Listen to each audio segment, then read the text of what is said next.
Hello, everyone. We will get started just in about 1 minute.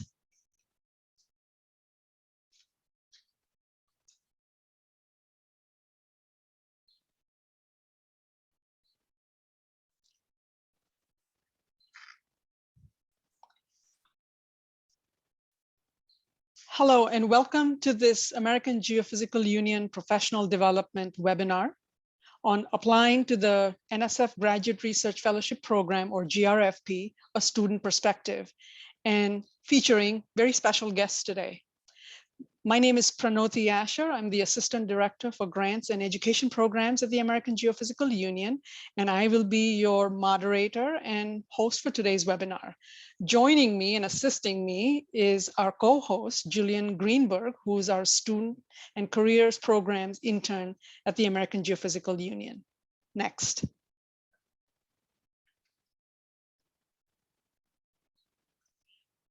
This webinar is co-organized by scientific societies committed to enhancing the professional development of early career scientists. While hosted by the American Geophysical Union, we are doing this in partnership with the American Chemical Society, the American Physical Society, the American Society for Biochemistry and Molecular Biology, American Society for Cell Biology, and the Professional Development Hub. Next. First, some housekeeping items for you. If you have questions during any of the presentations today, please type them into the Q&A box in your control panel, and we will do our best to answer as many questions as we can at the end of the presentation by our speaker and the comments that will be made by the student panelists. Next. AGU convenes events that are welcoming, respectful, inclusive, and collaborative. Anyone not meeting expected behaviors and standards can be immediately removed from the online meeting. Please report any incidents to AGU staff by emailing safe@agu.org. Lastly, the link to the YouTube video recording of this webinar, along with other resources, will be sent to all webinar attendees and registrants in a follow-up email next week. Next, please. Our speakers are listed on this slide, but I want to do some introductions today of our guests. Our main speaker today is Dr. Susan Brennan, who's a professor in Cognitive Science Program, a SUNY Research Fellow for Innovation in Graduate Education at Stony Brook University. She is also a former NSF GRFP program officer and herself a recipient of a GRFP award when she was in graduate school. Our student panelists are all PhD students. Christina Butler studies geosciences at the University of Texas at Austin. She's a geologist who studies the timing and rates of mountain belt formation. Nan Chu studies chemistry at the University of Florida. Her research is in chemical biology, which involves the development of novel chemical tools to elucidate and manipulate biological processes. Ross Sohans studies biochemistry at the University of Wisconsin-Madison. His research examines how environmental factors influence cell physiology. Next, please. So our agenda today is sort of an overview of the program and some tips, some stories and recommendations from our awardees, all our student panelists, followed by question and answer. So first of all, go to the next slide, please. We will hand it over to you now, Susan, to share some introductory information about the NSF GRFP. So you should be able to share your slides. Thank you very much, Pranoti. I will share my screen now. Okay, I presume you can see this. Good. So I am so happy to be here to speak with you today. And thank you so much, Pranoti, and the other organizations for organizing this. As Pranoti mentioned, I myself was a recipient back in the 80s of this award. And since I've been a professor at Stony Brook, I've been working with students to train them how to write grant proposals as well as applications such as this one. So I'm very happy to be here today. I'm going to basically boil down about 4 hours worth of stuff that I usually present every year to my students on how to write fellowship applications to what I think the highlights are that you might benefit from. And I'm assuming a wide variety of backgrounds here. I know some of you are undergrads and some of you are graduate students. Some of you know what GRFP is and some of you may not. So I'm going to go very quickly, but we will have time at the end. I'm going to try to keep my remarks to about half an hour or so, okay? This is a quick outline of what I hope to get to, and I have additional things in case we end up with more time, which I doubt. I'm going to tell you what the GRFP program is. We'll talk briefly about eligibility and the timeline and when to apply, as well as the parts of the application and NSF's review criteria. These are nuts and bolts kinds of issues. And then we're going to get into strategic considerations. And I'm all about strategy. And I do think that one thing you can get out of today is how to present yourself in your best light, because the competition for this award is rather fierce, but you are all capable people and you can present yourselves in your best light. And so we'll talk about that. So keep in mind, no one can make you into a GRFP fellow. You do that yourself. But what I want to do today is to try to help you not make any silly mistakes. Okay. So you're the one who will make yourself into a GRFP fellow. And there are many tips that you will get, not just from me, but from the student panelists who are here as well today. We'll talk briefly about how to get started. We'll talk about common weaknesses and missed opportunities. Since I've been both on your side of the desk and NSF side of the desk, I know what people tend to do wrong.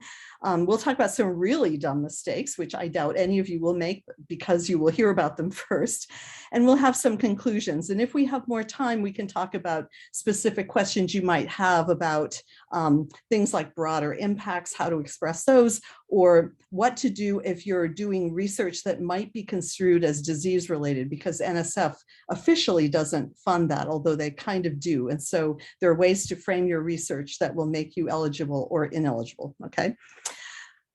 So again, for those of you who don't know, the GRFP program was NSF's very first funding program and has supported graduate students like all of us every year since 1952. It's unusual in that it's not a regular TA-ship or assistantship. It's a fellowship, which is awarded to individuals. So you are selected by National Science Foundation for this. And that means it's portable. You can take it anywhere to any accredited US graduate institution that focuses on basic STEM research that will accept you. You can use it to support a master's degree, a PhD studies, or both. Okay, it's flexible in that since you're bringing your own funding, that often gives you more choice than the average graduate student in terms of your project, your advisor, and even what program to be in. And it's unrestricted in that, unlike some other kinds of graduate fellowships, some of them are federal, there's no service requirement afterwards. Okay, and for many years, they've made about 2,000 awards, I think since about 2010. They may go up to 3,000 sometime soon. So this is a really great time to be applying. Last year, they were just under 2,200, okay? And the success rate over the years ranges from 12% to a little bit higher than that. So again, that might as well be you. You cannot win unless you apply. And so we'll talk about the details of that. So first of all, the 5-year award, you're a fellow for 5 years, up to 5 years. You cease being a fellow when you graduate, although NSF, once a fellow, always a fellow. They like to reach out to fellows even after they're graduated. But you're officially a fellow for 5 years. For 3 of those years, you can get stipend support of $34,000 a year. Now, this is not high enough in my view. It's been frozen at that level since 2015. And the cost of education allowance of $12,000 has been frozen at that level since 2011.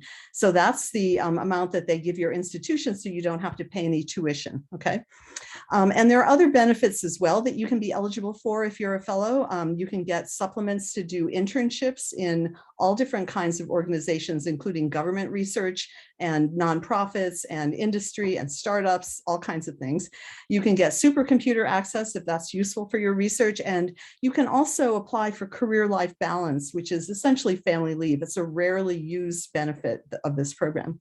Now, here's a picture of the solicitation. The solicitation has not been released yet. It has to come out about 90 days before the deadline. That's a requirement of the federal government. Sometimes they're a little bit late, and that means we'll probably see it end of July, early August, but hopefully end of July for the October deadline. So I can't tell you exactly what the deadlines are, but they tend to be mid to late October October, okay? This is the most recent solicitation, and you should definitely get your hands on that as soon as it's released and go over the details. I go through it with a fine-tooth comb to track details and changes from one year to another. Every year they will make small to large changes in the solicitation, so you need to be alert for that, okay? And so one of my favorite aspects of this program is that it really does predict the future. So I've got just an example here that I compiled when I was a program officer. So basically, NSF has identified Nobel Prize winners 30 or 40 years before they win their Nobel Prizes, and they've won GRFP awards. In 2017, they happened to give awards to 4 out of the 12 NASA astronauts in that class. Fellows go on to win all kinds of things, Fields Medals in mathematics, MacArthur Genius Award, awards they win, they become National Academies scientists. Many of them are entrepreneurs and leaders, and some of them sit on federal cabinet positions. Stephen Chu, the Secretary of Energy from Obama, was a GRFP fellow. Sergey Brin was offered a fellowship. He did not use it. He went off and founded Google, which may have been a better use of his time. We'll see how that works out anyway.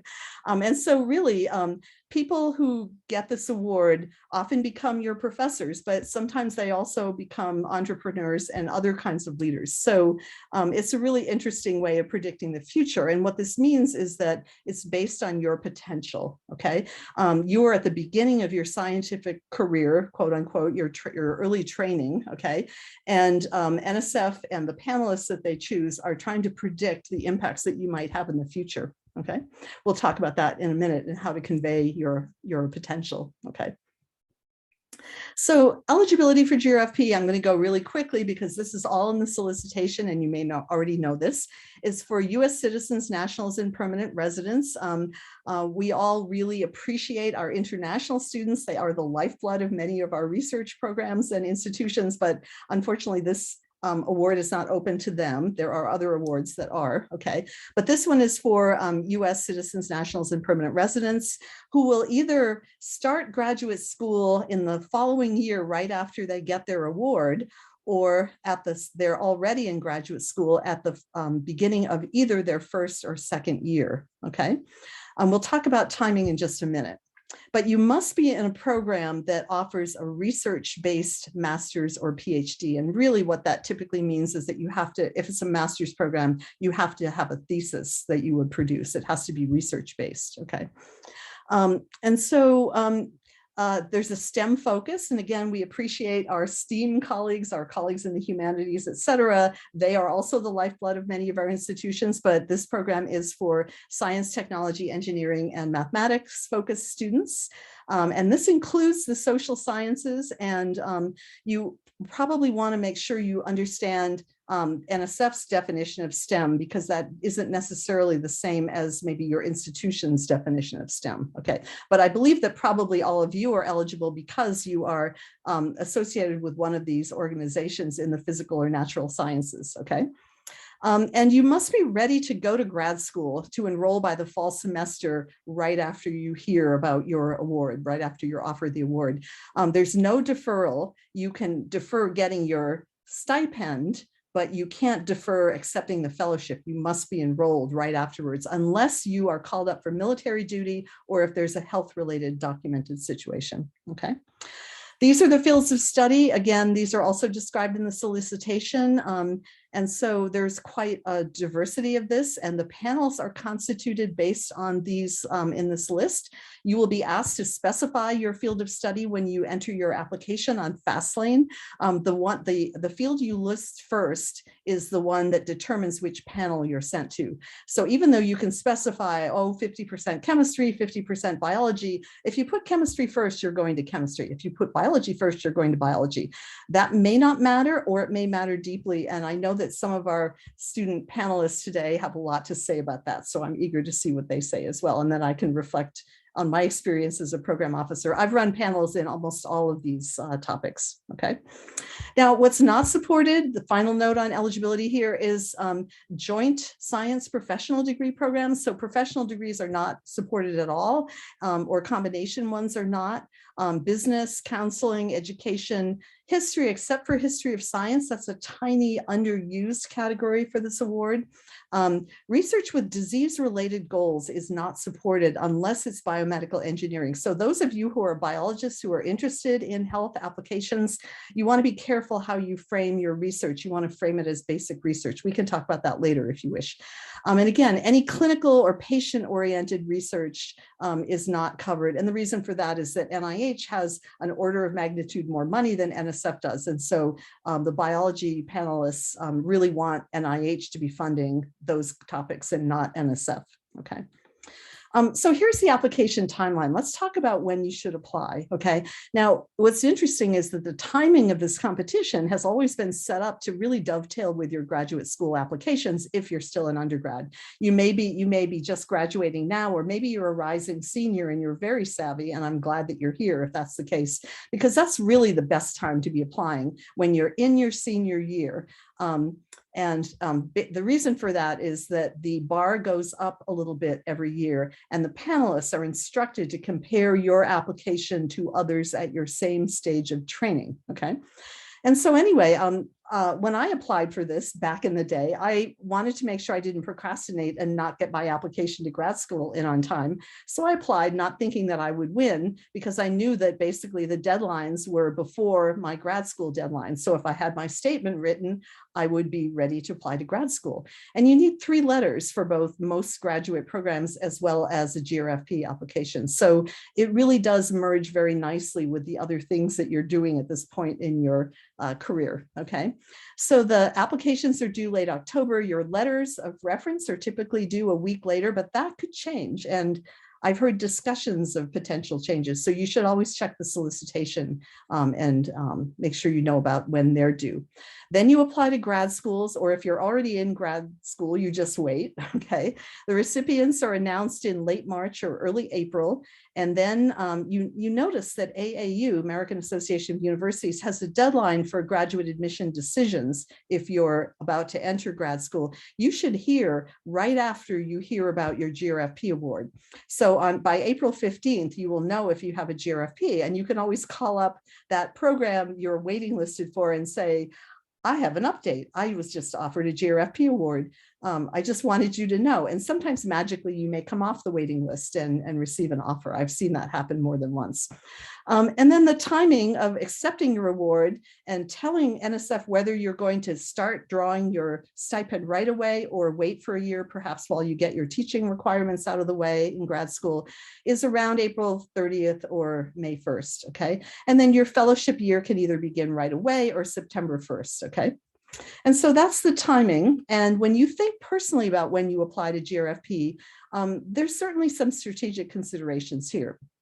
I mentioned that the bar rises the more training you have. And this is especially true with respect to any publications. Now, you don't have to have a publication to win a GRFP award, but it sure helps. And reviewers, I love reviewers. They're hard to train, hard to control. We train them not to count things like GPA and publications and not to have cutoffs, but they're all unique and they weigh things however they weigh things. And they are very impressed by publications, although they all know how hard it is for a student, an early student, to get a publication, because usually they have a faculty advisor who's acting as a bottleneck and slowing things down. But that is known, and yet people still count publications sometimes.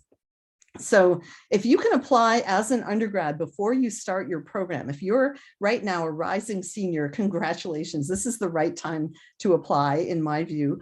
I happened to apply before I started my PhD program, but that was just luck. No one really told me, and I didn't really think about it logically. But you can apply over and over as an undergrad, for instance, if you're working as a lab manager in a postdoc kind of state. But they start counting once you're in grad school, and you can only apply once in grad school. So it's a strategic consideration as to whether you apply in your first year or your second year. I'd love to hear what our student panelists have to say about that. But of course, the bar is higher when you're in your second year. And so this is also a particularly good time to apply. As I mentioned before, as the director of NSF, would really love to increase the numbers of awards to 3,000. And I do not have any rumors yet about whether that will actually happen this year, but I've got my fingers crossed. Okay, so I want to talk about your potential to become a GRFP fellow. So keep in mind, NSF funds you based on your potential, not a particular research project, okay? Often the reviewers forget about this, but the program officers are supposed to remind them during the panels. And so really the program, the project that you describe as part of your application is taken as evidence for how you think. It's not something that you have to carry out. So that means that this is an application, a fellowship application, not a grant proposal, okay? So we call this the research plan, not the research proposal, in case you care about NSF jargon. Now, what you really need to be eligible to be competitive is previous research experience and some kind of evidence of research productivity. And again, the bar goes up the longer you've been studying in your field. So that could include posters or presentations or an honors thesis. It might include complete data sets that you're analyzing and preparing and writing up for publication. You have a place to put this in your application. I'll mention that when we talk about the parts of the application in a sec. But I think it's important to present all the evidence that you have. Present yourself in your best light. So if you have something that's being written up, say that and say clearly what status it's in. You want to be absolutely clear about whether something's actually published or not. And most of you will not have publications, quite frankly, because that is a real achievement if you're, for instance, still in undergrad status or just a first-year grad student, okay? Make sure you mention everything and say clearly what state it's in. Maybe you finish collecting the data for your honors thesis and your advisor says, oh, this is publishable. Well, see if you can get them to mention that in their letter, for instance, and then you can list it as an honors thesis and basically say where you presented it and what the plans are for that. So you have the space that you can put in about your research productivity in the application. So you need a strong GPA. What does that mean? Well, it's all relative because every single reviewer has a somewhat different idea of what a strong GPA is, and it depends on what other classes you've been taking, okay? If you've taken, quantum mechanics, you might mention things like that, courses that people consider difficult that you haven't shied away from. It's no shame to get not a perfect score in quantum mechanics. So you want to present yourself in the best possible light and be holistic and really contextualize your achievements for the reviewers, because otherwise they have no idea, okay? And so GREs are no longer used. Do not put them in there. You will be seen as not following the rules if you do. Basically, NSF stopped using them well before I got there in 2015 because they really do weed out people who don't spend much of their high school time preparing for GREs, okay? So they're not considered a useful indicator a lot of the time. You do need to create a compelling narrative about your personal research experiences. And these are two statements that we'll talk about next. And so this is very important because in a sense, since NSF is predicting the future and your future potential, they're going to use the past and the present in order to do that. Okay, you need a really nice, well-designed research project, okay? And this is evidence of how you think, okay? They will pay attention to the feasibility. Again, reviewers can't read a research plan without thinking it's a proposal sometimes. So you'll want to spend a lot of time really polishing that. And it's very hard to get that into only 2 pages. So you will work closely with your mentor on that, most of you, okay? You need these 3 walk-on-water letters of recommendation. And I want to mention that in all parts of your application, the evidence of your creativity and vision should really shine through. They should understand the passion that you feel for your research. Now, it's tricky, but you don't want to claim that you're passionate. I am passionate. I am creative. That just makes you sound like a crazy person. You don't want to do that. You really want who you are to shine through the way you write. And I do a whole webinar based on just how to write in an interesting, sparkling way about your research, but we won't be doing that today. And so it's hard to do this, but you want to convey your passion and your motivation for your topic without officially saying, I am passionate about X, because that sounds less convincing, okay, ironically enough. I mean, in short, you really want to provide a compelling and coherent picture of who you are and why NSF should take a risk on you. And so I always think it's a shame if someone gets all the way through your application and they don't really feel like they know you at all. That's terrible. This is the chance you have to make your application stand out, because the people you're competing with tend to be the best in their grad programs already, okay? You want to present yourself in a way that's memorable. So what you can do right now, this is May. You are very lucky that we're talking about this in May, and I thank Pranati for organizing this so early. I'm going to be doing more of these webinars in July and August, but you're starting at just the right time, because you want to identify any weaknesses you may have in your package while there's still time to address them, okay? And so between now and late October, you want to move your research projects along in whatever pipeline they happen to be stuck in right now, okay? So, you know, write to your collaborators and say, aren't we ready to submit that yet? Or, you know, check with your honors thesis advisor and say, you mentioned this could be publishable. Can we get going on that? It's time to do that right now, okay? And so you can also start drafting your statements early, because really it's so important to show them to your mentors and get their comments. Now, when you get a comment, it may not be right. So, you know, you may get conflicting comments from different mentors. So you have to adjudicate that yourself. And people aren't always right, even though they're professors. It turns out a lot of us give bad advice as well as good advice. So when you get these comments, you'll really have to think about what's behind them and address whatever your commenters say, okay? But the whole point about this is there are so many things outside of your control when you have reviewers. You can't control the reviewers you get. There's no adjudication process to appeal review. You can't argue with about the decision the way you might with a journal editor. I don't know if any of you do that. I've been a journal editor and everyone argues with me all the time. So, so there's no redress if you don't like your reviews. So control the things you can and write about yourself and your research project in ways that are interesting and well thought out and engaging, okay? So the next thing I'm going to talk about are the parts of the GRFP application. And so we've got basically several fields in which you enter your educational experiences, where you got your degrees, your major, any information about jobs you've had. You want to put in everything, because they really want a picture of a holistic picture of who you are. If you've worked your way through school, that would explain why your GPA isn't a 3.9. Maybe it's a 3.6, maybe it's a 3.4. I've seen people with a 3.2 get an award, although that would be very unusual, but that's in the range of successful cases I've seen, that's been the case. There's a personal statement that is a 3-page essay, okay? And that's where you tell your story, okay? You want to talk about what motivates you, how you came to choose your research focus, what drew you into research. Often people have a really unusual, quirky story about that. How have you taken initiative or dealt with obstacles or hardships? One of the signs of someone who has a lot of impact in science and engineering is basically their resilience and how they deal with obstacles. You want to describe your projects, your contributions to those projects, as most of us now work in collaborative groups with other people, what your future goals are.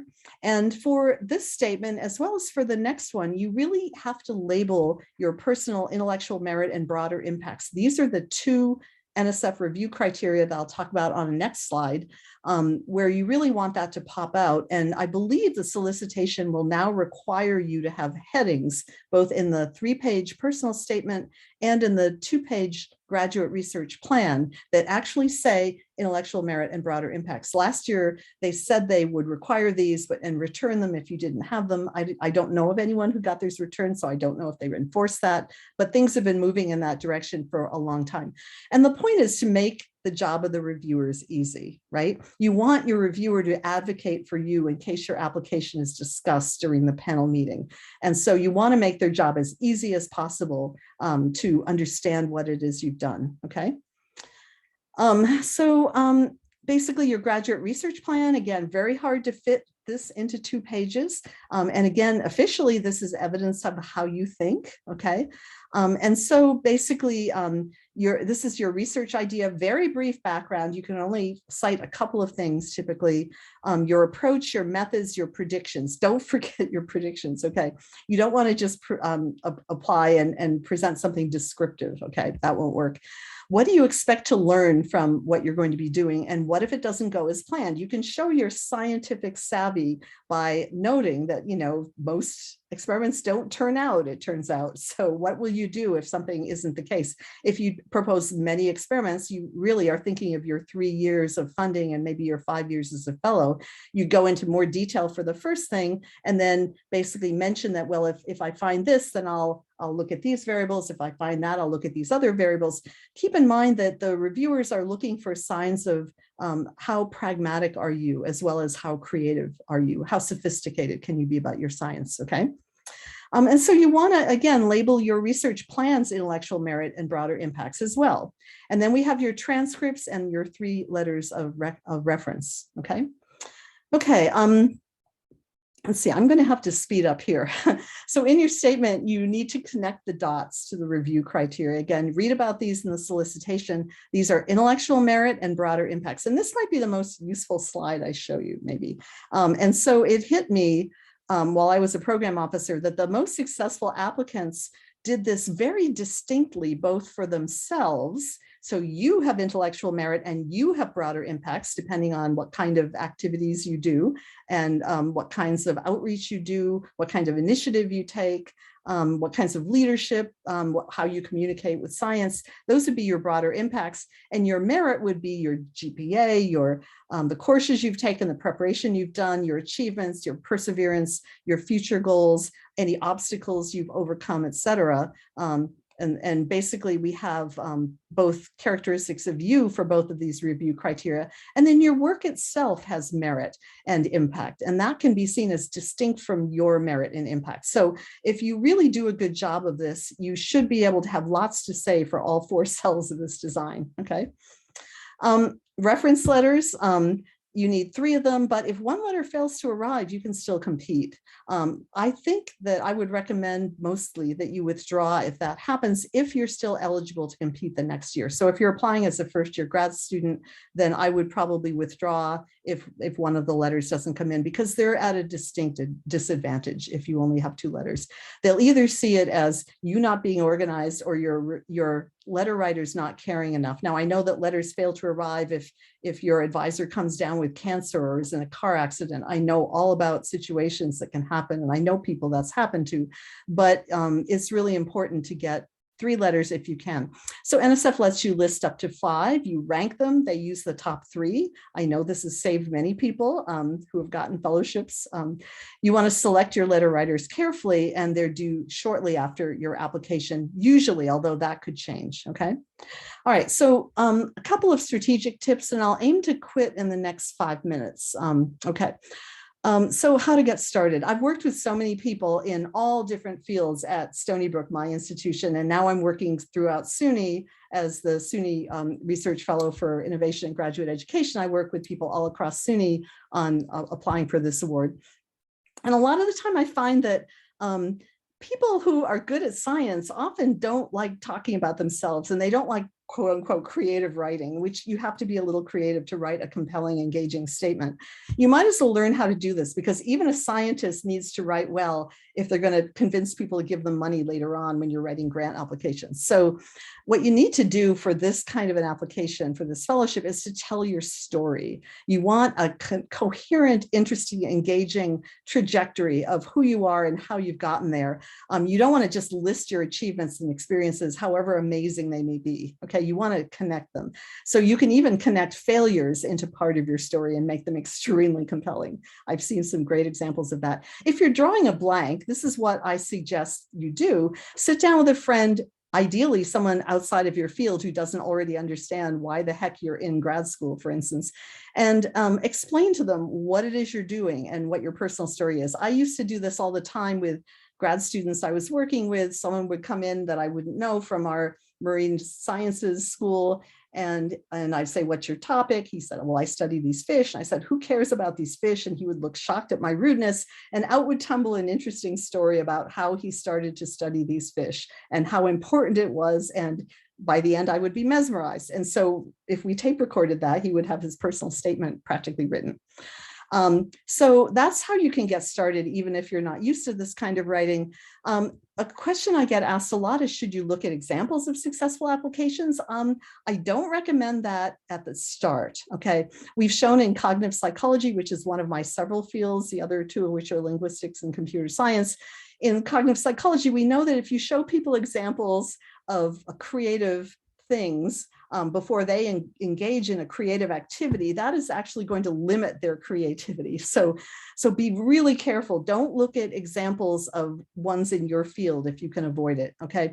If you must, look at examples that have won outside of your field. And that is really interesting, because if you don't really understand why someone would be doing this research, the other excellent parts of the application will just pop right out at you, and you will understand what a really winning application looks like. And so that's the best way to use examples. If you have some examples, you never want to model your application blindly after someone else's. It might have won in spite of some of the characteristics that you're noticing, okay? And another thing to be aware of, this program's been around for a very long time, longer than I've been alive. And you want to think about how old is the example you're looking at, because GRFP format and guidelines are subject to change, okay? So be very careful. So some common weaknesses, you don't want to have an application that just lists things, okay, that doesn't tell a story. If you have a research plan that's unclear or unpolished, too much or too little detail. If you fail to own your own research, if you write it as if your advisor's doing it, if you use the pronoun we, use the pronoun I, they're funding you, not the project. They don't want to fund your advisor. The reason they want early career people is they want it before we advisors have a chance to mold you into our mini-me's or whatever we're doing. They really want you to own your own research, okay? And you can identify in your statement what it is about your project that's risky and what it is about your project that is not risky. And that will give you a lot of credibility as a very sensible scientist. It really helps the reviewer. They haven't read the same literature you have necessarily, although they know your field, presumably. You can identify for them what is novel, what is unique, what is new, what is risky. Do that when you frame your research, both in your personal statement, when you talk about your previous research, and when you talk about what you want to do in grad school. And you don't want to fail to address broader impacts. If we have time later, we can talk about broader impacts, but we don't have time to do that just now. So here's a list of really dumb mistakes before I conclude. So again, I've mentioned a bunch of these things. You cannot miss the deadline with up to 17,000 applicants. There's no way they can adjudicate 1 second late. So FastLane slams shut at the moment it's due, and nothing, there's no excuse, I don't care what it is, that will get your application accepted. Nobody has the strings to pull for you for that, okay? So you should create your FastLane account early and log in early. I misspelled that. Oops, I should have checked for typos to get used to the format. You can't cheat on the font size or margins. I've had people call me in tears saying that their applications were returned. I believe FastLane now checks for that. It didn't used to, but you can't use any font besides 11 point times font, okay, Times New Roman. And that includes the references. It used to be that you could use 10-point font for those, but you can't anymore. So read the solicitation really carefully in case any of this changes, okay? I've seen people upload their research plan twice and not notice it. So when you're done with your application, print it out and make sure you haven't done that. That's a shame because you never win if you do that. If you upload transcripts that can't be read, you won't win, i.e. ones that require passwords. That's happened. If you submit a research plan with a biomedical focus to a biological panel, you will not win unless if you're in an engineering panel, you may, and if you're in a chemistry panel, you may, but probably not in biology. Okay, we can talk about that later if you want. You don't want your research plan to read like it was plucked from your advisor's grant application. That happens a lot, and you don't want that at all. Your application must reflect your own original work. It should sound like it's coming from you, okay? You don't want to give short shrift to broader impacts. I already said that. You want to make sure your achievements, when you have those fields that you can fill in with what you've done, contextualize the information for your readers. They don't know what scholarship this is or how big an honor that was.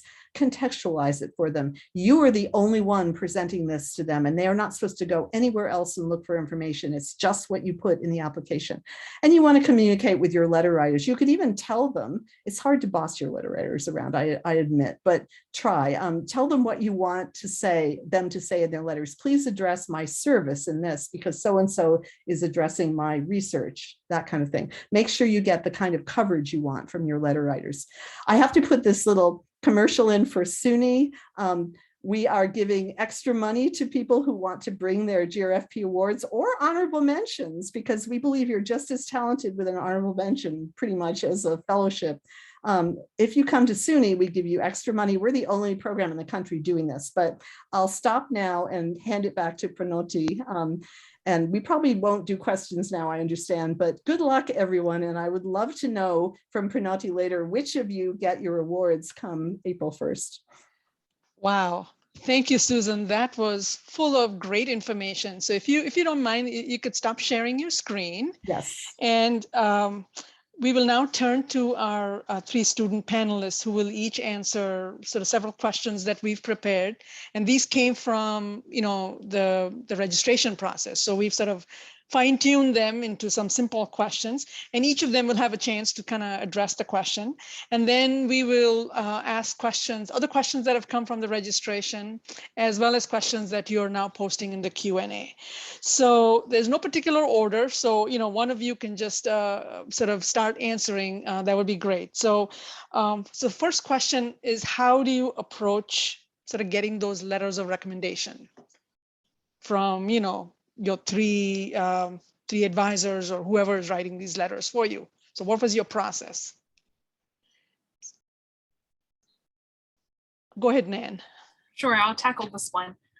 So I actually applied 2 cycles. I applied as a senior and undergrad and also as a second year graduate student. And my approach to approaching the letter writers were completely different.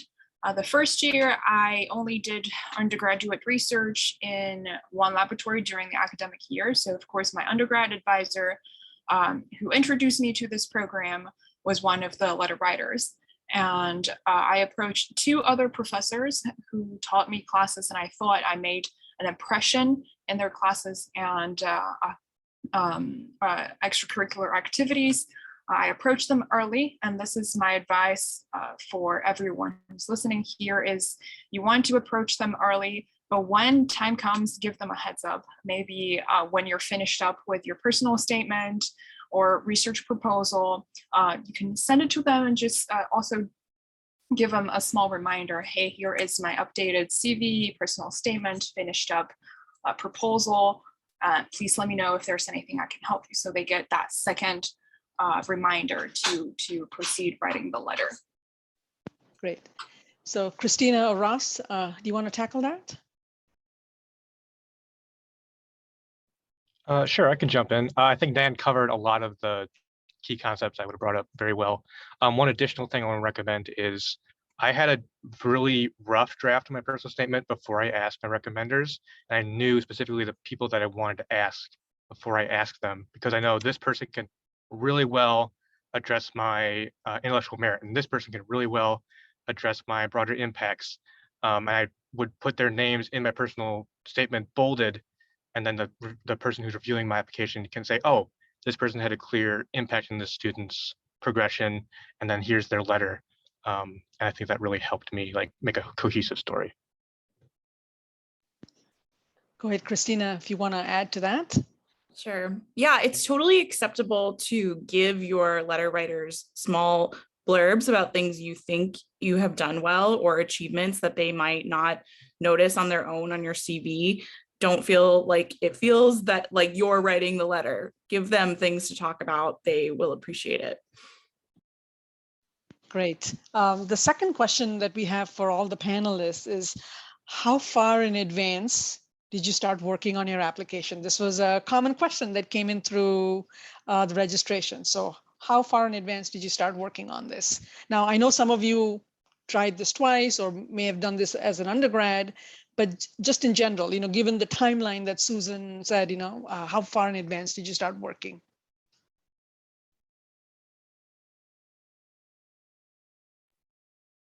I can start.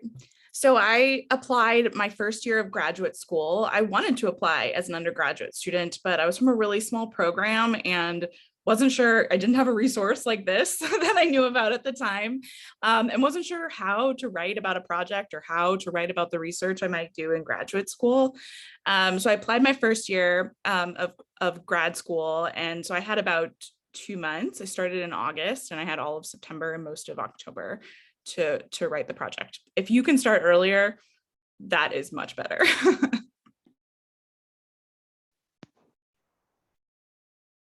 Nan or Ross, go ahead. Sure. I can jump in here. I applied my second year of graduate school and only the one time. I didn't even know about this program as an undergrad. And I think having that network of professors and older students who I could reach out to as a second year graduate student really helped me approach the application process. And to begin with, I asked my recommenders like the beginning of summer before I applied to like get the idea in their head, like, hey, I'm going to be asking you for a recommendation. And then I got a rough draft over the summer and then gave that rough draft to my recommenders and then gave them a reminder as it came up.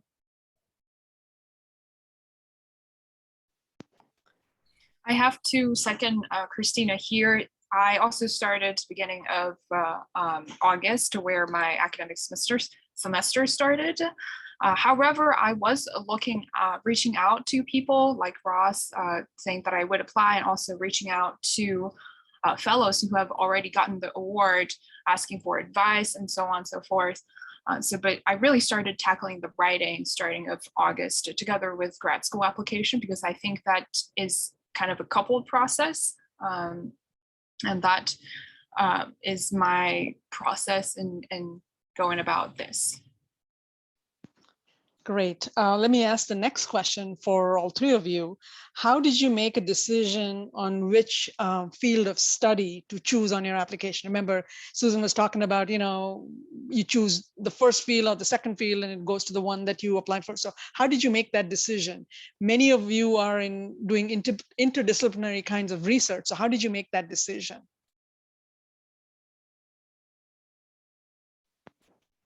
Who wants to go first? Go ahead, Nan. Sure, I'll start.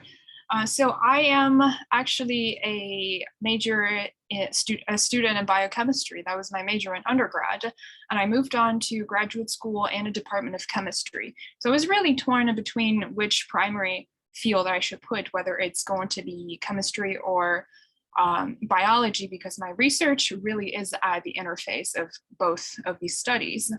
And the really deciding point for me is when I put up my personal statement and a rough idea of what I would propose for my research plan. I look at it and I ask myself, which type of scientist would view that as more significant and more attractive? Is this a new chemical approach, or is this going to bring some new insights into biology? Which point should I pitch to make this application more attractive? And the deciding point for me was this is a new chemical platform. Therefore, I went for the field of chemistry with the emphasis of biology, which is chemistry of life processes. So Ross or Christina, did you have to make such decisions when you were putting in your application? I'm curious if we can shoot a question back at Susan just to clarify for the students that are attending. Sure. Are the panels just field wide, so geoscience, chemistry, or are they subdiscipline specific? So are people making the decision about subdiscipline considering who might be serving on the panels? This is a closely guarded piece of information, but many people do know pieces of it because many of us have been panelists, right? And it does change from year to year. So I only know from my own experience. I have not been a panelist and I haven't been at NSF since 2018. But For instance, chemistry had a huge number of panels. I think the most chemical year in my experience, I think there were maybe 4 or 5 panels for just chemistry. And so they would put different kinds of chemistry in different, like computational chemistry would all be in one panel, and organic and inorganic would be separate, things like that. But I can't swear that that would always be the case. And sometimes if there's a conflict of interest, they'll shift an application to a different panel, because you can't have your advisor be on the panelist list. And so there is some strategy there also. I know psychology had 3 panels for most of the time, and probably still do. I don't expect there have been a lot of different shifts in that field. Basically, the number of panels depends on how many people apply to that field. And I've seen as few as maybe 80 applications in a small panel, and maybe 300, almost 400 in a big panel. That's a lot of applications to deal with, but they do it, and they do an amazing job.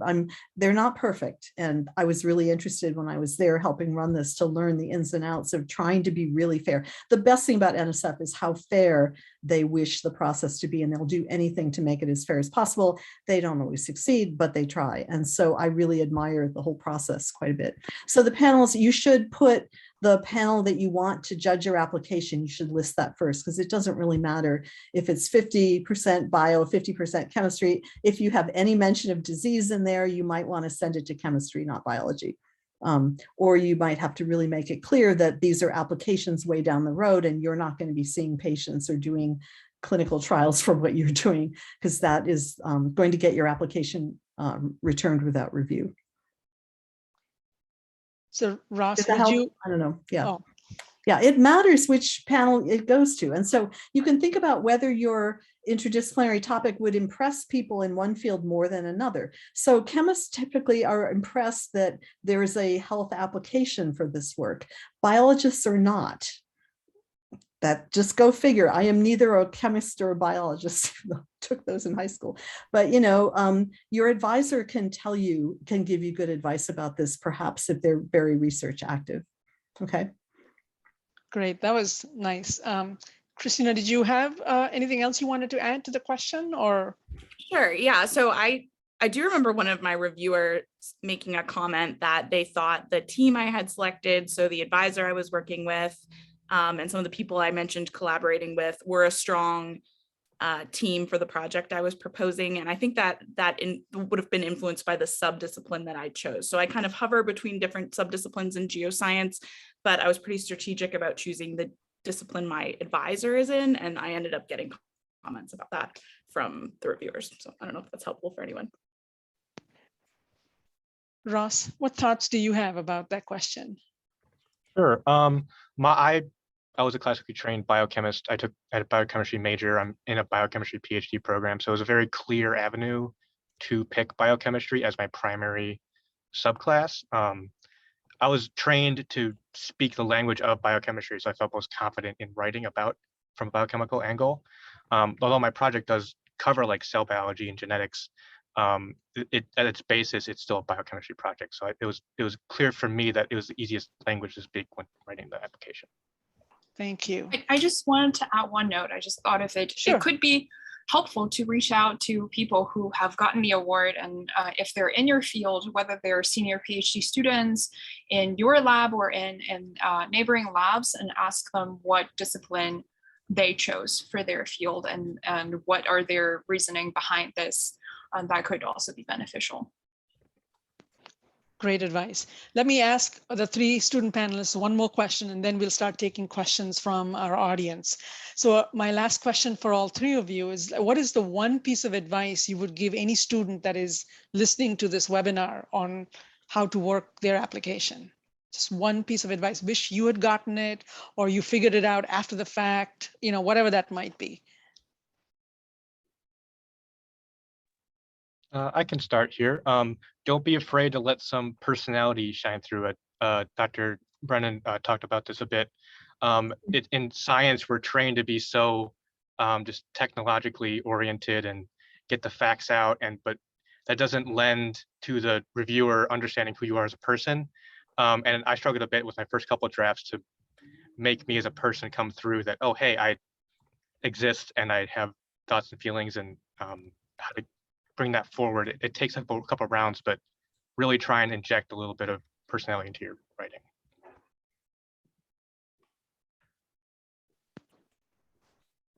Susan mentioned how there are some panels that have like 400 applicants that they're dealing That's with. unusual. Maybe that's the high end, but Yeah.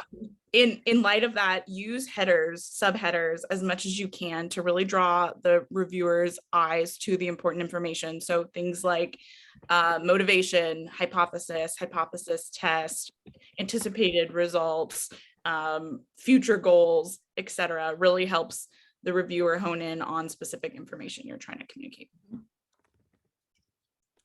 My 2 cents would be very specific about both the intellectual merit and the broader impacts in your applications. In that, I mean, the research can be very specific. You can use a lot of the jargon's terms, although this is discouraged, but people tend to know better how to make their research more specific. You can list out your plans and so on, but for your achievements in outreach and broader impacts, it somehow is more difficult. And that is something I failed to grasp my first trial as an applicant. And I overcame that hurdle by naming the commitment I have made in outreach and educational the things I did to reach broader impacts. And my advice for those who share the same struggles is to list the exact name of program, the effort, the things you have done, and the result of that. For example, if you mentor someone, state whether it has positively impacted their lives, whether they decided to pursue higher education in STEM because if they had a good time with you in the lab. And that would really put some like specific details of the broader impacts instead of just saying, I will do outreach, I will follow a group of students to do scientific demonstrations. That would add a little bit of personal touch that your effort resulted into something. If you did a fundraising activity, mention how this money is spent afterwards, whether it was used to support a underrepresented student and whether it has mounted anything. That is hugely important. Right. What Nan said, follow her advice. This is absolutely true. In fact, let me amplify it a bit. I've been most impressed by applicants when I was a panelist that really come up with a unique way to express their broader impacts and to carry them out. They do things that no one else could do as well as they could do. So it's very easy for people in some fields to come up with a really high impact, broader impacts plan, because some fields just are bursting with impacts that are really evident to people. Other fields, maybe like math, applied math is one thing, but regular pure math is another. And so people have to do a lot more work in some fields than others to express their broader impacts. And so I am always most impressed by people who have a past, a present, and a good, clear, detailed, as Nan said, plan for the future of their broader impacts. And they're not just jumping on a wonderful bandwagon like women in science and engineering. We have at Stony Brook, people do a lot of lab rotations for WISE, and that's wonderful, and we're glad they do it, but they did not come up with that broader impact. And so, you know, they did that, they checked the box, but they're not going to get any enthusiasm from a reviewer who's paying attention, right? Unless they're in a field where almost no one has great broader impacts. So, but, you know, just mentoring one high school student or mentoring one, you know, I've seen this before, I'm going to be overly specific, blind undergraduate or whatever, even though it might sound vivid and engrossing, is not really a very strong broader impact. If you set up a program to find volunteer hours for thousands of people and match people with volunteer opportunities, that can win you an award. You know, so you need that in addition to your intellectual merit. No one will ever win just on broader impacts, but that can definitely make the difference between taking you know, an application which has a decent, solid research plan, but isn't, you know, setting off fireworks with it, and can really push it over the edge if that person has really carefully thought through how they can do the broader impact piece better than pretty much anyone else. And I love coherence between the research and broader impacts, although I recognize that's not possible in everyone's field. Great. So we have lots of questions that came in with the registration. So I'm going to ask Jillian to unmute herself and maybe sort of take us through a few questions, and then we'll go to the questions that are coming in through the Q&A box. So go ahead, Jillian. And some of these are, just we don't need to have everybody respond to them, but maybe one of you could, and maybe Susan, if you feel like, you can amplify, please continue to do what you're doing. Go ahead, Jillian. Yes. So one of the big questions that we got was, when writing your personal statement, what do the reviewers look for, and which part of the application is most heavily reviewed? Susan, I know you touched on this a bit, but I didn't know if there was anything else you wanted to add. Could you say that again? I was in the process of typing an answer to someone. Oh yeah, sorry, no problem. Yeah. Say that again. When writing your personal statement, what do reviewers look for, and which part of the application is most heavily reviewed? Okay. I think that it varies by reviewer, and NSF wants diverse reviewers for that very reason. And they don't tell the reviewer, there's no rubric, okay? Unlike many other kinds of fellowship awards, there's no rubric at all. And so I think everyone pays attention to the research plan because it's evidence of how you think, and some reviewers think it's evidence of what you're really going to do, but it's not. But I actually pay a lot of attention to the personal statement because if a student does a good job of that, there's a lot of intellectual merit in that as well, because you're talking about your past research and what led you to your interests and that kind of thing.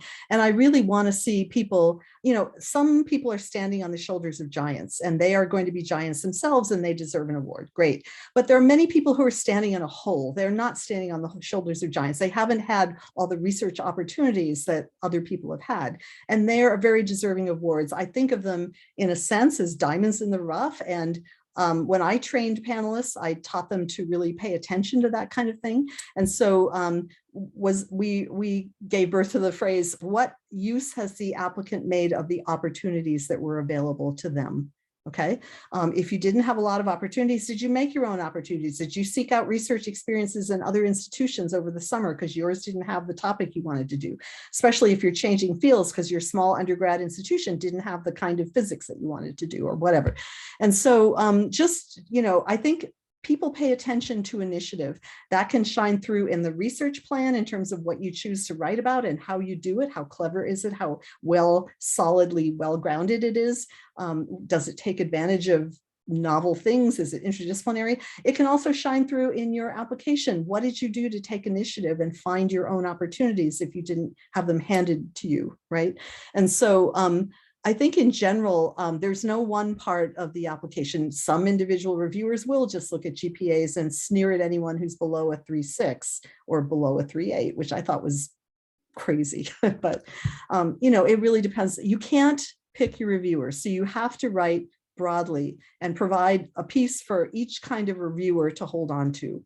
And so I've sat through many discussions where people are arguing passionately for someone to get an award, but for very different reasons, because they find something different to admire in there. And I want to mention one more thing. I've had a student say to me once, don't you have to be a woman or underrepresented in order to win one of these? Well, absolutely not, because your identity is not what's going to do it. It's what you do with that identity. And if you're broadening participation and helping other people, then it doesn't matter what kind of advantage you might come from. What have you done with your advantages? What do you do with your identity? That kind of thing. And so I think most reviewers are pretty savvy about that.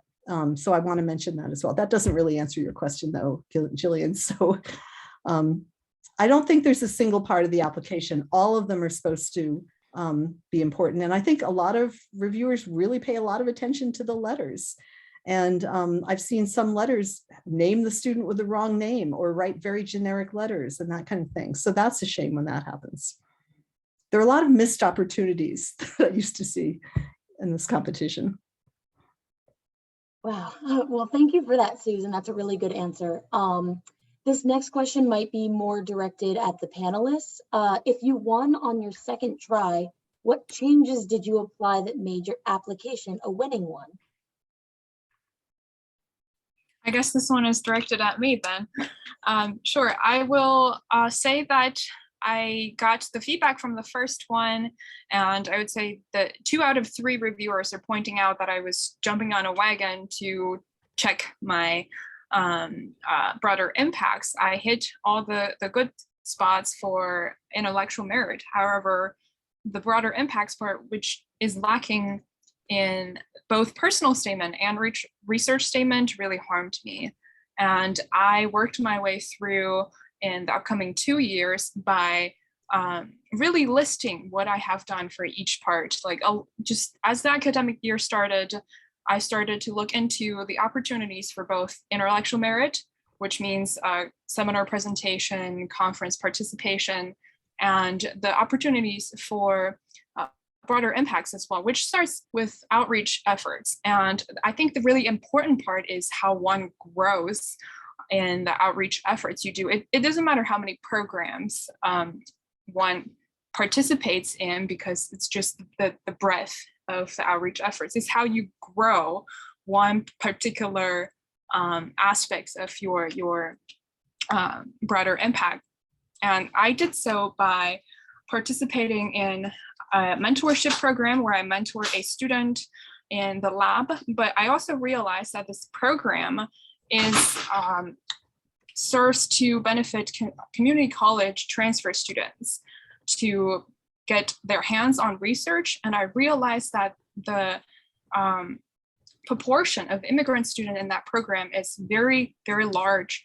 And in fact, at my campus at ASU, Arizona State University, there is also a large proportion of immigrant students who transfer from community colleges who are not covered by this program. Therefore, I initiated a program to match immigrant students with corresponding labs of their interest and help them prepare applications and help them get interviews and train them for interviews. And therefore, we're able to match these students and continue this program even after I had graduated, even after I had left ASU. So I think making an impact in broader impact, I guess it's in its name, making these outreach efforts really a memorable and lasting program is the key for me to get the award. Also made me a better person. Mm-hmm. Standing ovation for what Nan just said. This was novel and innovative and sustainable and high impact, and brought her particular passion into the whole mix. Excellent. Thank you, Nan. And the next question is, how can faculty best support undergraduates looking to apply for the GRFP? So students may not have had any research, or they may not, have even gone to a conference to present this. So what is the role a faculty might play if undergrad was, trying to apply? If you have folks in your own labs who tried that, or maybe if not, maybe Susan, this is something you can respond to. It's not uncommon for people not to have enough research experience to be really competitive. But given that we're all here today and we have a summer unfolding in front of us, this is an excellent time for a smart undergrad who suspects they might love research but doesn't know yet to find out. You can't really declare yourself ready for a career in science if you don't really know whether you're going to love research, right? Maybe your family's pushing you in that direction. Maybe you're going to be a technician, which is a wonderful career, and many talented people do that. But you really need to convince the reviewers that you are suited for a career in research. Not everyone is suited for a career in research. What is research? Well, a PhD is for someone who wants to create new knowledge. And many people find that they're uncomfortable with that, even after they get into a good PhD program and they think, oh no, what if I make a mistake? Or, oh no, I don't look forward to doing a dissertation every year for the rest of my life, which is what research is like, right? So if you don't get excited by that prospect, then maybe you are not cut out for a career in research. But most of us don't really know that right away, and we take many baby steps toward figuring that out. So really, somebody without enough research experience needs to get that research experience. And so I wouldn't apply at all if you've never had any research experience. Your time is better used getting some research experience. But if you have some research experience, let's say you did an honors thesis. One of my very best students did essentially a book report on bilingualism because her little tiny school didn't have any research, but she turned into my highest producing, most research productive student ever, and won our first GRFP in my department, which now has 10 fellows on any given year. So, you have to start somewhere and use the time this summer to get started and get some kind of research experience. Many people get REU, research experiences for undergraduates, and these are very competitive. In fact, they have about a 4% success rate if you're applying to a national one, but people who get them don't realize how precious they are, what an achievement that is. That's harder to get than a GRFP fellowship. So if you can find an REU experience, even at your own university, where it's sometimes easier to get that experience, they'll pay you for 10 weeks, a little stipend, and you'll get to do part of a project and present it at the end of the summer after a lovely 10-week experience. So I strongly recommend, especially if you're an undergrad, it's up to you to figure out whether you love research. You can get all the way through your PhD and discover that you don't, which is kind of, but there are many things to do with a PhD, so that's not a tragedy either. So anyway. Can I add to that? I was just going to say, for faculty, I think there's some faculty here that are interested in how they can help students.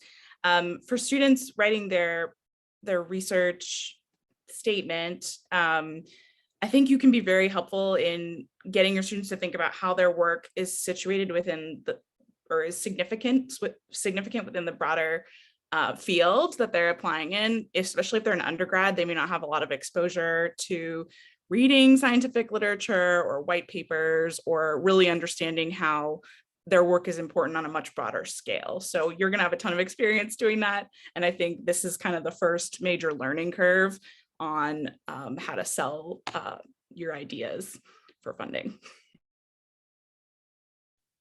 Thank you, both of you. Those were great answers. The next one that I'm going to go to is, if you're a master's student, are there special considerations, particularly as we're supposed to finish in only 2 years?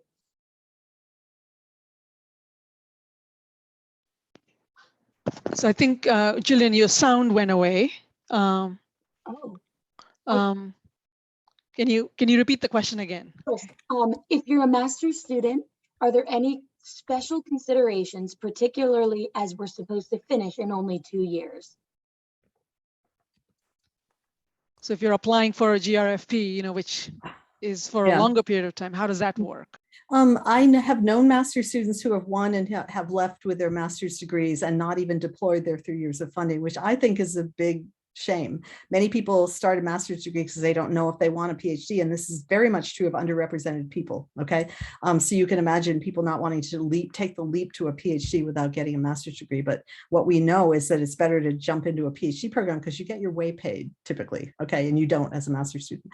But when you're a master's student, you really need to convince the reviewers that you are a star, because many reviewers do have a bias. Why is this person not in a PhD program already? Why are they a master's student? If you come from beginnings where you have no role models, make that clear in your statement, that it was unimaginable that you would get a PhD. And so you felt that you wanted to discover whether you're suited for this first. And so you're in a master's program, but you love research and you want to continue on to get your PhD. So that's probably going to be part of your story if you're going to be a successful master's applicant. I do have a student who applied as an undergrad, and he was a physicist, and he wanted to do computational neuroscience, even, and he was a physicist. He had publications. He was amazing. He applied to the top 3 programs in the country and didn't get in because he had no computational neuroscience experience, but he had his GRFP. So he ended up doing a master's degree first in a computer science program, and now he's in one of his dream programs in getting computational neuroscience degree.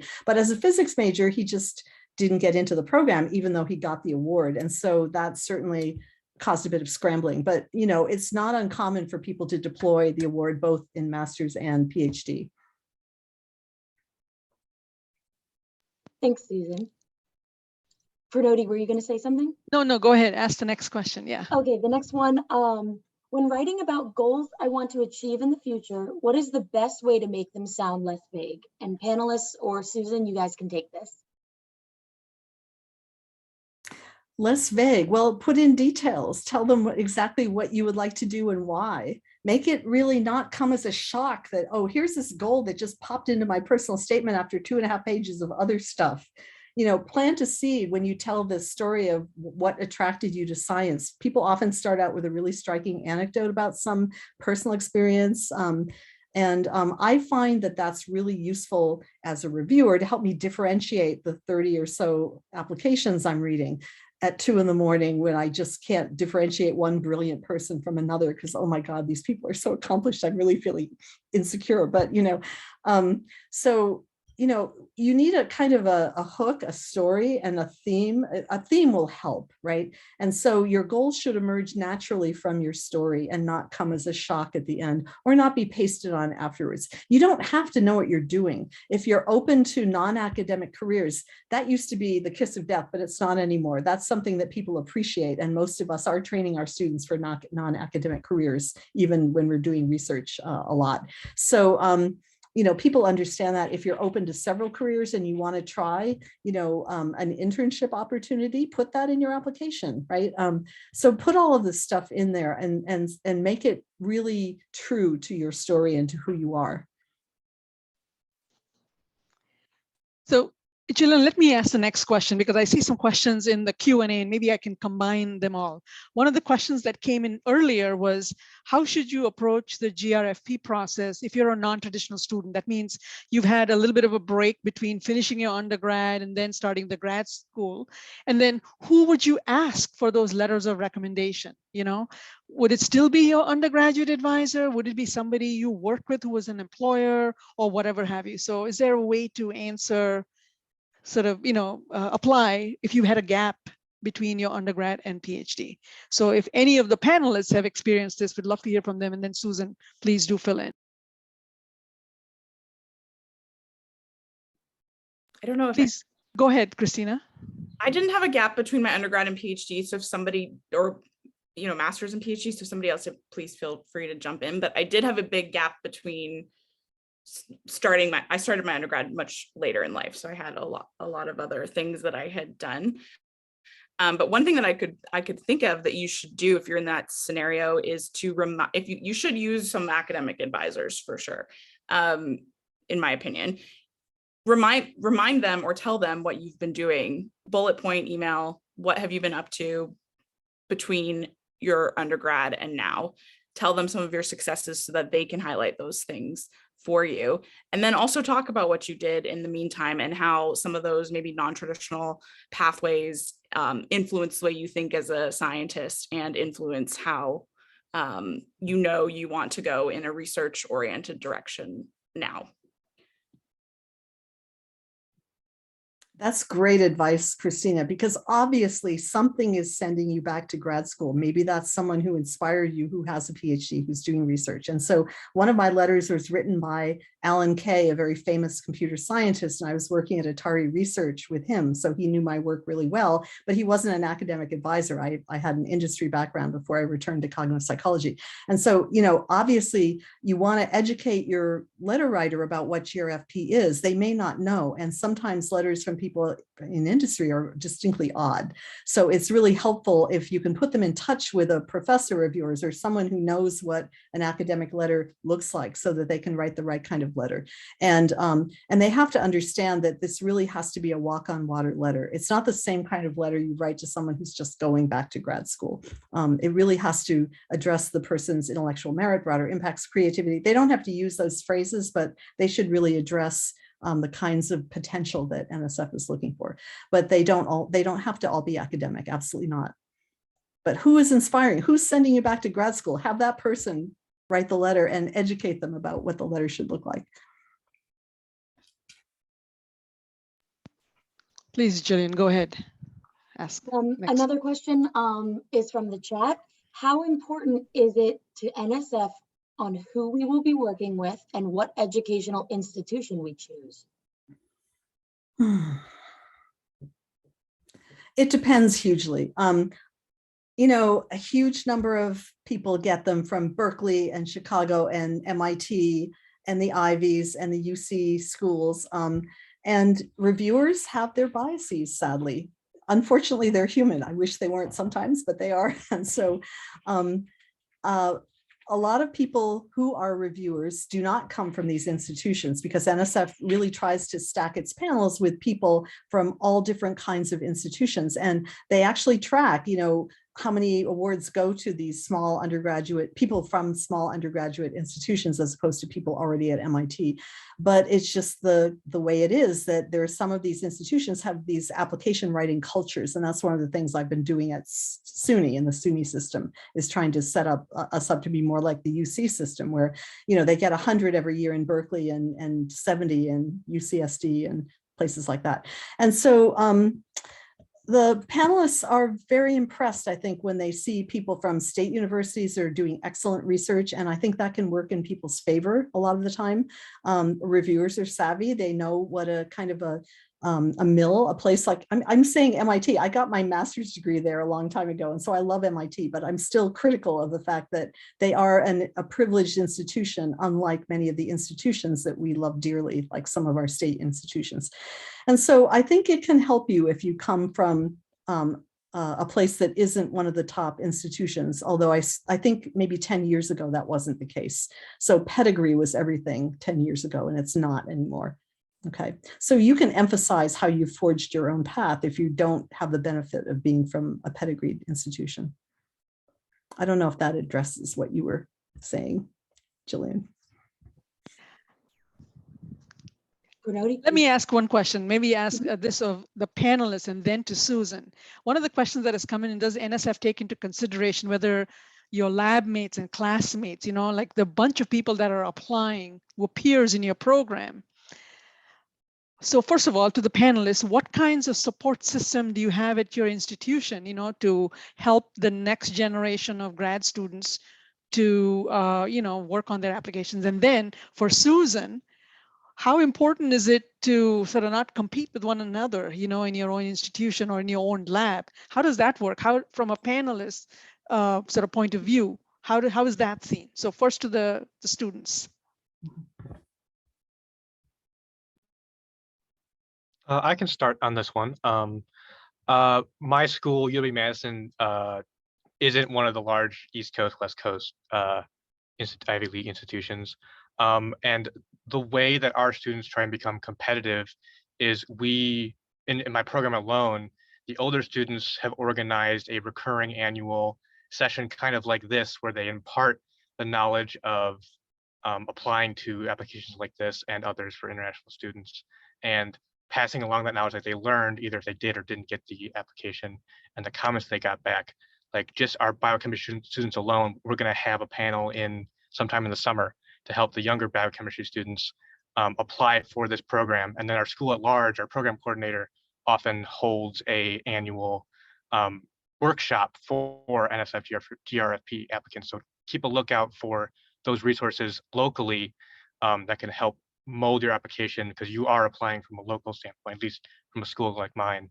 It can help you kind of mold that application a little better. That's a great program, Ross. I'm glad you're doing that. That's excellent. And you could, if you're planning to join that program, you know, as a younger student, you could talk about it, and you could talk about what you would bring to that. And maybe you would look differently and recruit different kinds of people to benefit from that program, you know. So there are all kinds of things you can do. I think a place like Madison would be a great institution to really focus on, because they don't get that many of these awards. They get a handful every year, and it's wonderful when they do. And NSF does like to spread the wealth around. I should mention one thing: if you're from an EPSCoR place, that's one of the states in the U.S. that gets less than 0.75% of NSF funding. And there are about 19 of them right now, and they would include North Dakota, South Dakota. Maybe, I don't think Wisconsin's currently in that group, but, you know, Rhode Island is one of them, Alabama, Arkansas, you know, you can look up EPSCoR. It shifts a little bit from year to year. If your high school was in an EPSCoR state, you should definitely indicate that somewhere. I don't know if there's a place in the application now to put where your high school is, but you could mention it in your personal statement, because NSF tries to hit every single state in the union. And I've been in situations where the decisions are being made, and it's like, oh my gosh, we have these 12 amazing people, which 6 of them do we pick? And oh wait, this one's from North Dakota. You know, any little thing, because it's so holistic. There are literally dozens and dozens of dimensions that NSF wishes to take into account to spread this advantage around in a fair way throughout the country. So if you're from an EPSCoR state, own it. So Christina and Nen, do you have, what kinds of things do you have happening in your departments or institutions to help sort of the next generation of students? Or if you've participated in those or were, a recipient of that kind of training or work? Yes, so I actually belong in the Scripps Research SCAGS Graduate School of Chemical and Biological Sciences. And we have a summer workshop every year to prepare students for GRFP in particular.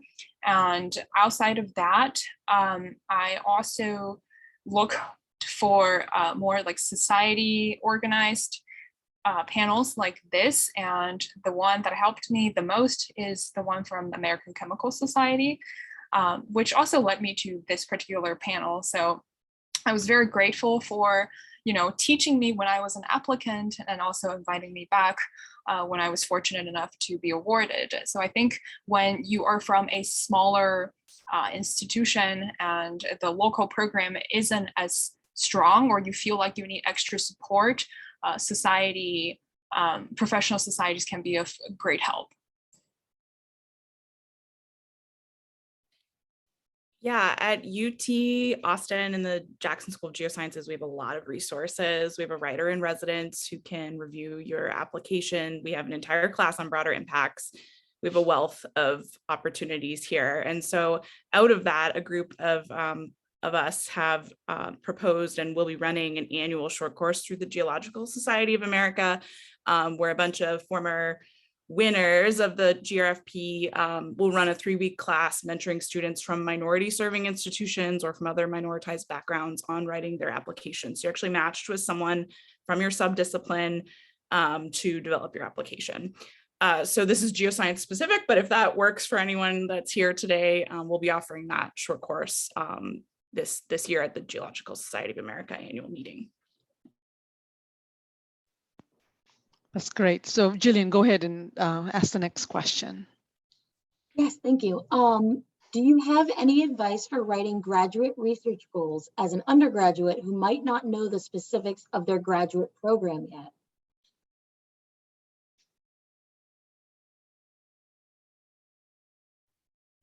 Do any of you want to take that? I don't know if any of you had that experience or not. I can certainly talk about that. That's a common misconception. That's why we don't have more people applying as undergrads, because they don't know where they're going to be yet. So how can you present a non-crazy research idea if you don't even know what program you're going to get into? But keep in mind that a good number of these awards, a large number of these awards, go to undergrads every year, and everyone is in the same boat. And again, the research project is what you would like to do if you get into the program of your dreams.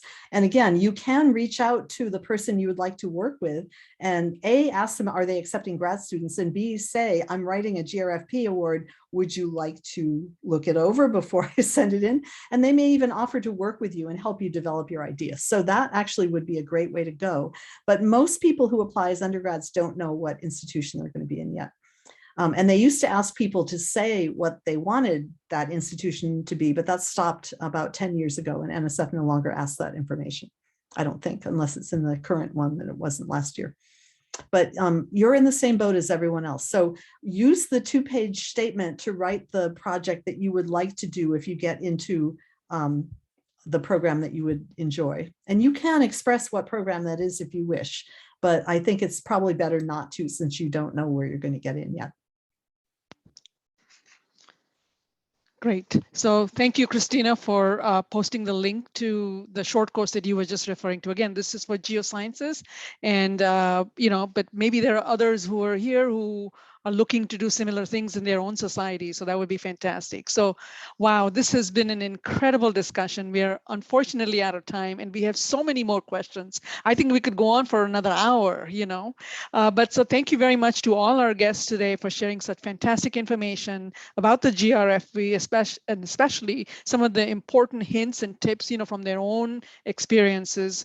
Also, thank you to the wonderful audience for joining us today to learn not only more about this topic, but for engaging with us by asking such insightful questions.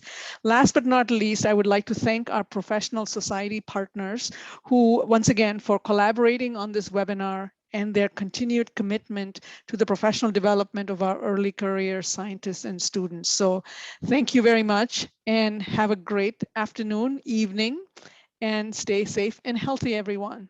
Thank you very much. Thank you for having us.